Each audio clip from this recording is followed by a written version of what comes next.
It is my pleasure to introduce Kenneth Lucero to the stage. Kenneth started off his career enlisting and serving in the Air Force for 6 years as a network intelligence officer. Following service, he went on to attend UNM, earning a Bachelor of Science in Computer Science, is now working as a software engineer who focuses on user interfaces and user experiences. He has been a nerd for as long as he can remember, and as a nerd, has always had a fascination with communication and finds that the topic of localization fits right into that category. To demonstrate what he actually means by this, please let's welcome Kenneth to the stage. Hello, everyone. Wow, always weird to hear your own voice. First of all, I just want to say thank you for everybody who's been hosting this and the two other people who have come before me. I know it's getting late, so I'm going to try to be very quick. Oh, thank you. And thank you again for the clicker. That was very helpful. Woo! Localization. Localization. Oh, got to find the right button. Localization. What we talked about is going to be tonight is I'm going to talk a bit about localization. I'm going to give over the definition, discuss how it's all around us, some of the good, some of the bad, and some of the funny. The definition, when looking online, I found 3 different definitions of what localization means. We're only going to focus on one, but I'll tell you the other 2 just to give you some ideas of other ways that it might be used. The first definition was the process of becoming and causing something to become restricted to or concentrated in a particular place. The second definition is the act or process of identifying and establishing the location of something.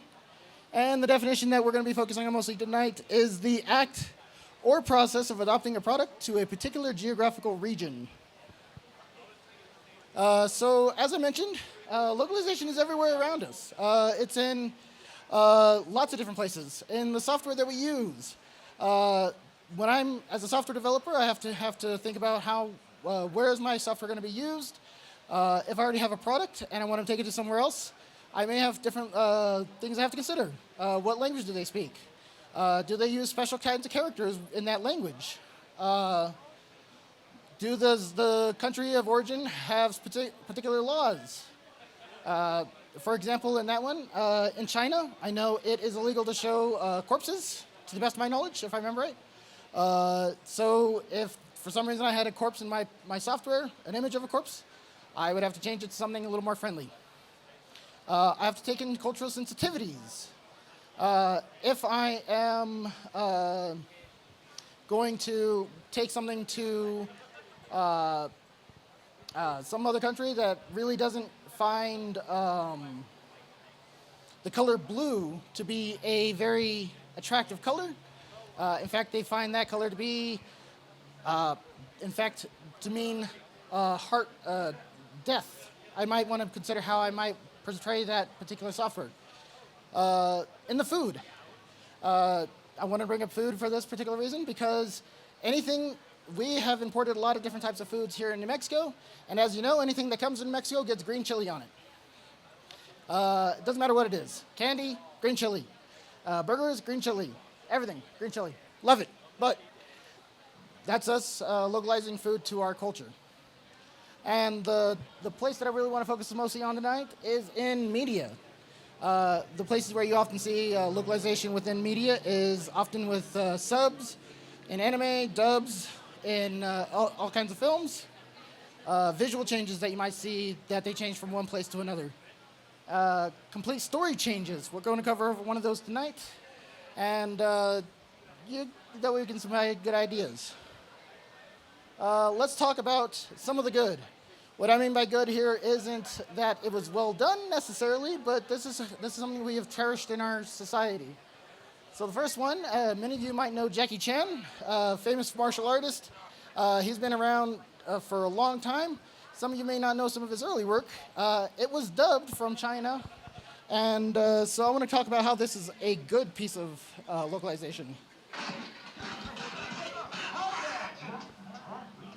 Why are you beating up this old man? Huh? Do you know this kid? Who is he? Him? He's from Hope High School. Huh? Hope High School? Beat him up! Right? So, as you may see, you may not consider this good localization. I consider good localization because we cherish this piece of media. Kung Fu martial art movies have been around for a long time. As you all may know, we have parodied it in so many different forms of media. Typically, lip syncs don't match. Typically, the voices don't match. They have some voices that have people that look like they would have very rough voices, having very high-pitched voices. And sometimes people who you'd think have very high-pitched voices have very rough voices. But we love these things. These are great. We cherish them. So localization doesn't have to be something that's specifically making it specifically for your area. It can have some crazy wackiness, and you'll still enjoy it. The next piece of software, didn't know if you hit that button again, it'll take a minute. All right. The next one I want to talk about is a game that I played recently. One of the most beautiful games I have ever played, called Expedition 33. If you're not too familiar with this game, it is from a French company. Came out this year. They had been working on it for 5 years. And what I want to talk about with this specific one is that localization doesn't mean just translating to another language. Sometimes you may want to keep some of your own culture to share with the rest of the world. No escape.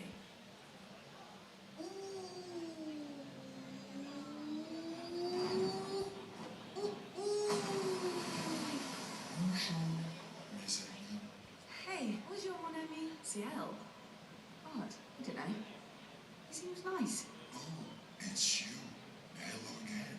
My terrible swimmer friend. As you can see, English is mixed, French is mixed in with your English. This was a great game. They sprinkled out. They wanted to share part of their culture. It was a very French game. You just playing it, you wouldn't even if you didn't hear any of the French, you wouldn't know it was a French game. So localization can be good by sharing our cultures, getting other people to recognize some things that are interesting and fascinating to what your area is, but also making sure that they can understand it and appreciate it. Let's talk about some of the bad. This first one I say is bad, not because it's going to be funny. The funny category is a little bit different, but the reason I bring up this one, this is what my title on the poster was about. This is one of the bad guys from a game called Wing Zero. When you lose, it says, "Cats, all your base are belong to us." The actual translation, if you were actually to properly translate it, it would actually say, "The Cats has taken over. The Cats has taken all of your bases." Cats was the name of the organization that you were fighting against. Not that cats are actually trying to take over your base. This was a bad translation, and the reason it's poorly done is this was a game, I believe, in the early 90s. They didn't really care too much about localization. They were paid very poorly. They generally hired people who just kind of knew the two languages without considering how well they can translate from one language to the other, what they knew about the cultures. It was just pretty much a one-to-one translation with people who didn't really care too much. The next one I want to talk about is a much more interesting story. Well, not this one, actually. I'm losing track of where I am. This one is bad, not because of bad translation, but mostly because it is just very bad dub. Stop it. Don't open that door. What is it? And that's there's a little more to that clip, but that's all I wanted to show. Throughout the whole game, it's bad, but we love it again. This one is a little bit different. It's badly dubbed. The people who were doing the dubbing, I believe most of them were just some of the developers who worked on the game, and they're like, I can do that. They couldn't, turns out. So localization, sometimes you do have to pay a little bit more to get good quality out of it. The next one is a little bit more political, and this one I want to bring up because this discusses sometimes localization has some political and moral implications to it. How many of you are familiar with the Sailor Moon franchise? I see a lot of you out there. This is from the original Sailor Moon's English dub translation in the 90s. I don't know if you're too familiar with these two characters. This is Sailor Uranus and Sailor Mercury. In the Japanese version, these two are a lesbian couple. It's very obvious they're a lesbian couple. And this is the part where I want to talk about how, when they brought it over to America, they changed the storyline. I don't agree with that. LGBTQ representation should be adored, in my opinion. And something I wanted to mention on here, Sailor Moon is one of the first, not the first magical girl anime, but they were one of the first, most important. They brought in lots of the things that other magical girls have taken on and expanded upon. One of those being the LGBTQ representation. Other animes that have done this is Cardcaptor Sakura, Madoka Magica, and Wonder Egg. They attributed a lot of their success to Sailor Moon. So we're gonna watch a little clip. I'm gonna talk about why we're gonna watch this clip. Tell me if you can see why this is funny, what they changed the two lesbian couples to. Here come Amara and Michelle.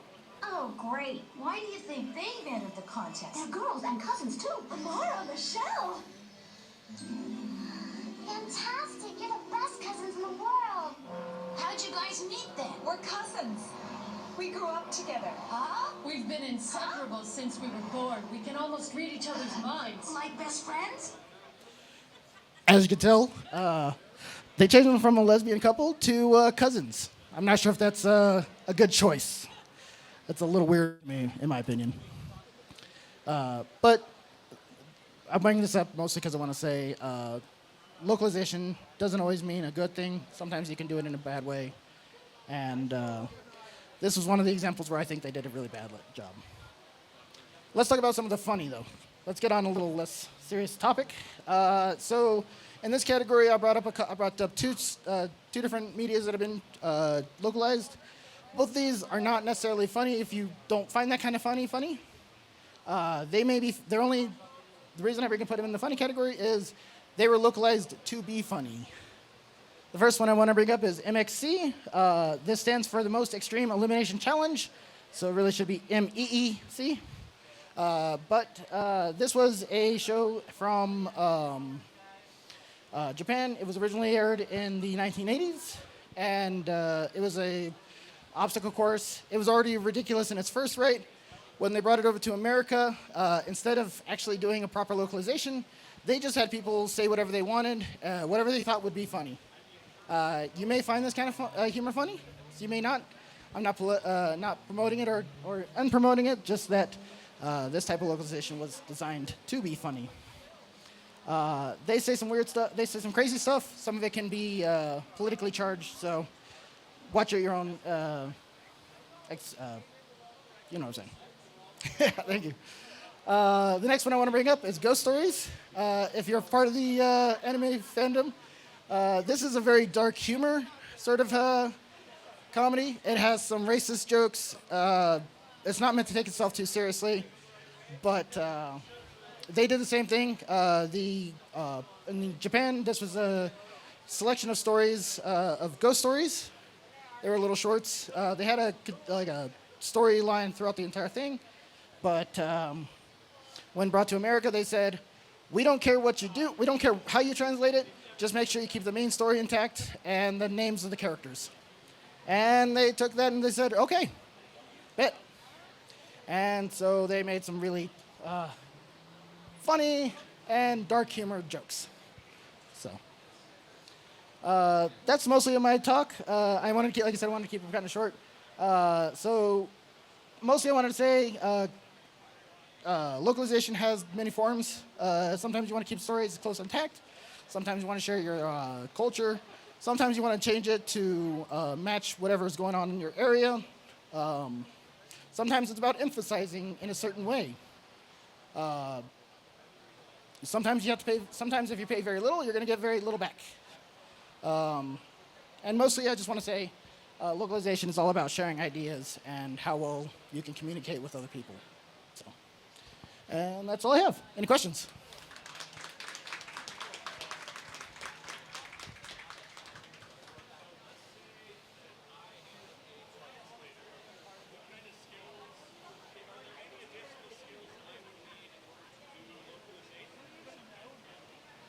That's a great question. So his question was, if I am a translator, what kind of other extra skills should I get to become a good localization? You may want to actually, if you were a translator, you may want to study upon the culture, not just the culture of that specific location, but any culture that may be using that same language. You may have seen, if you're translating something from English to Spanish, many countries use Spanish. So if you're taking something from Mexico, and it may have a whole different cultural identity in Spain. So it's a little bit more about understanding all the places that are going to use that language, not just the one of the specific country you may be looking towards. Any other questions?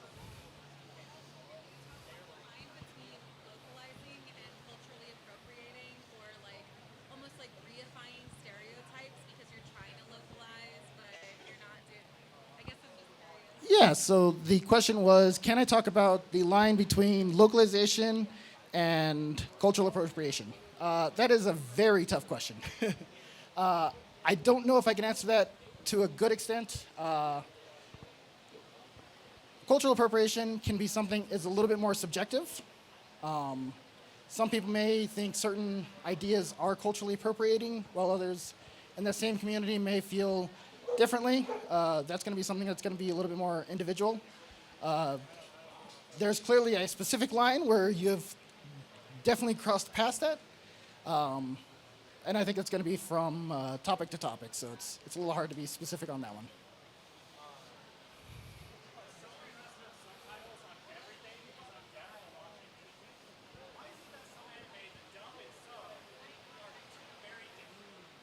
That's a great question. So the main reason why dub and sub is different primarily has to do with when subbing a anime, they often just have to translate. When changing it to a dub, they're going to do a lot of different things to match flap lips. They're going to do things to match timing, to match, and since they're already making changes to the words they use, instead of, let's say it's a 3-syllable word, instead of saying good, they might say, that's wonderful, or they might say wonderful. That's a better way. They have the same kind of idea, but maybe the way that's expressed has different ideas, so they already have to make slight changes, so they might have to make more changes on top of that to keep the story primarily intact.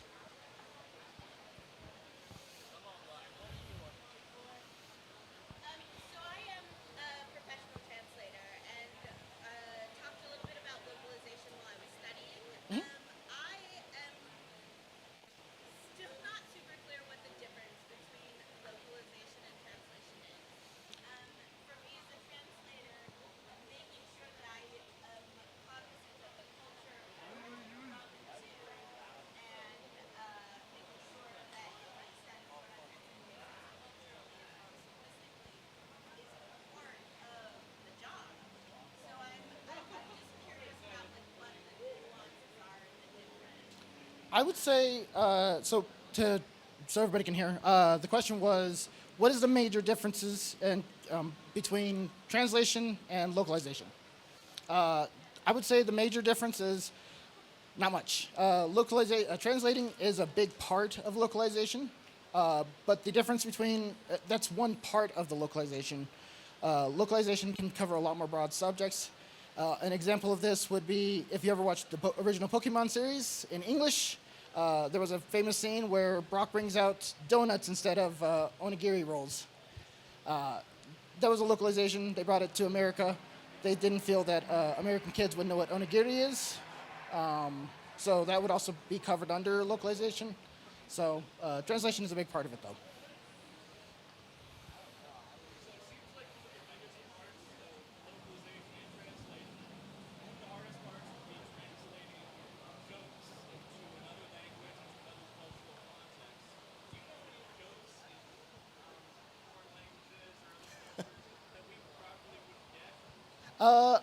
So the question was, do I know any jokes that would not translate well from their language to our language? I don't know any jokes off the top of my head, but I will say jokes are tough, music is tough, and poetry is tough. Poetry is, I find, to be probably one of the more difficult, not just because oftentimes when localizing jokes, you may not actually tell the same joke. What you'd often do is you would tell a joke that applies to that culture that has the same sort of implication. Poetry is a lot tougher because poetry is about a specific idea you may want to keep, and poetry often has rhyme and rhythm.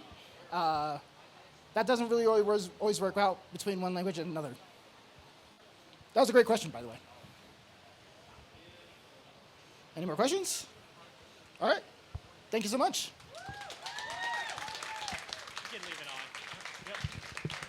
Thank you again, Kenneth, for our final talk of the night. And please, let's give a round of applause for all three of our speakers tonight. Absolutely fantastic.